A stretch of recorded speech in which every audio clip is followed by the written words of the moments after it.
Calendar binding made easy with Renz. Start by finding the center of your document by folding your cover in half.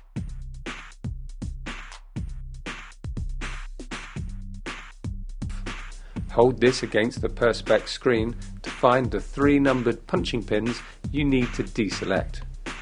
Choose the pin the center of your calendar falls on and the 2 either side.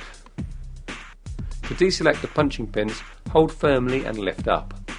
Now punch your document.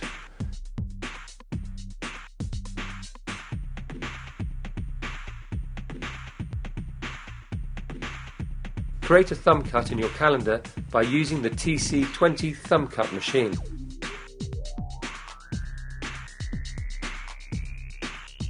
Place your wires over the fingers ready for loading.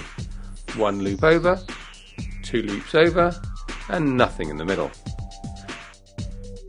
Hang your calendar on the wires.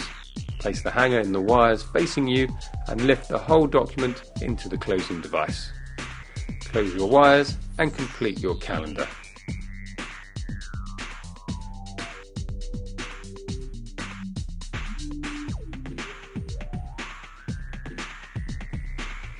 Calendar binding, made easy with Renz.